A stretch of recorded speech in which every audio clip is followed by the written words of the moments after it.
Welcome to the programme. How much extra would you be willing to pay for your takeaway coffee to help improve recycling?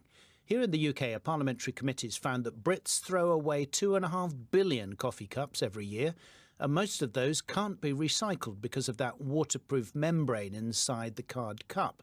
So there is a committee looking at a 25% pence levy. That's 34 US cents, and that means a markup of about 10%, at least on current London prices. Mary Cray chairs the Environmental Audit Committee. She says consumers need to be more responsible.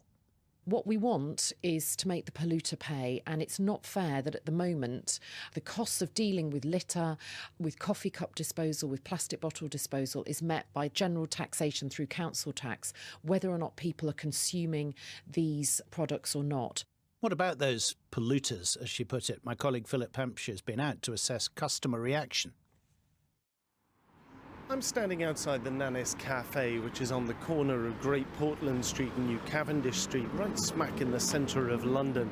Around me there are a mixture of different coffee shops, some of the big names like Pret a Manger, but also some of the smaller ones. Let's go inside and see what the customers think of this government announcement. Hello, my friend. Good morning. How are you? You alright? Okay. Will you like coffee today?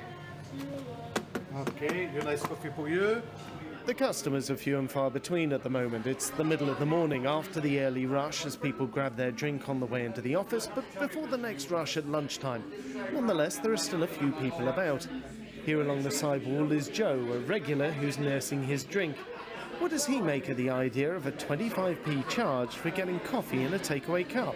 It's not a bad idea, so to be clear, but when they missell millions and millions of coffee cups, and they all paper, most of them, and can be recycled. So if they're recycled, I don't see why they should charge 25p, but the non-recyclable ones, if they're hardware, should be charged. Okay, my friend. Here's your nice coffee for you. Just across the street from the Nannis Cafe is a Pret a Manger. So what do Pret a Manger customers think of this announcement? I think it's extreme, but if it helps, then I guess okay. To be honest with you, that's not really our problem, because we got it hard enough with money and stuff and issues, and for them to overcharge us is a bit too much. Pret a Manger's chief executive just a few days ago came out with a rather unusual announcement. He said he'd offer a 50 pence discount for customers who brought in a reusable cup. Is that going to encourage you to bring your own cups into work with you? I've actually got one on my desk that I didn't bring, but that's because it's too big. Most reusable cups are actually larger than standard coffee cups in Pret. Do you have a view on this? I'm trying to be frugal and not buy coffee. That may well be best for the environment and the best way to save cash. Philip Hampshire out in London. Among those lobbying for a big change in practice is the environmental charity the Hubbub Foundation, whose CEO, Trewin Restorick, came in to share some eye-opening statistics. We get through about 60 billion globally a year, so a lot of people are using these things.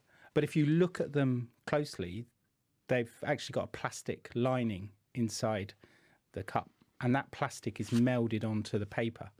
So, and it's very, very difficult to separate them and expensive. So if you put it into the normal recycling bin, it actually causes a problem and isn't recycled. The recyclers will want paper. They won't want any plastic in it because that's a contaminant. So to keep the value of the paper high, they'll be extracting that. And at the moment, the vast majority, or but about 2%, will be disposed of either at landfill or they could be incinerated. Right. Possible solutions then? So with the existing cup, if you keep the existing cup, there are two recycling solutions. The first is you don't separate, you actually shred it and you add a resin to it and more recycled plastic, and then you can remold it into a whole variety of new products, but it's expensive. The other route is you basically put a solvent into it and extract the paper from it, and then you can use it as sort of egg cartons or sort of low-grade packaging. So the solvent strips away that plastic coating, the paper's left. Yeah. What happens to the solvent plus plastic? It's disposed of. It's not recycled.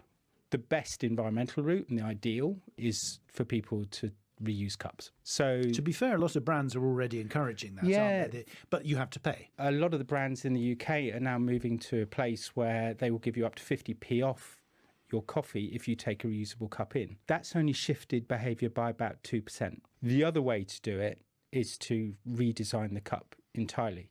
And there are a lot of organisations and startup businesses looking to do that. The trouble is, if you look at the scale, if you go back to that original number, 60 billion, that's a lot of cups. And to manufacture at that scale, you need a huge investment and you need to shift the manufacturing process quite quickly. And these startup organisations, although they might have a good answer, aren't able to operate at a sufficient scale to meet the demand of the industry at the moment. So who needs to make what kind of commitment? Well, these are massively profitable businesses. I mean, if you think about a cup of coffee, it doesn't cost a huge amount. It costs you quite a lot more to buy it. And then what you're doing is you're taking the packaging out into the street normally, and then who pays for the disposal? It's the local authority or the public sector. It's not the industry. So there is a mismatch about who's responsible for meeting the environmental cost of this. So there's got to be a bigger pay from industry. But industry, as you know, sometimes leads a little nudge. The stick that's now being proposed is 25p plus. Could that force people in the right direction?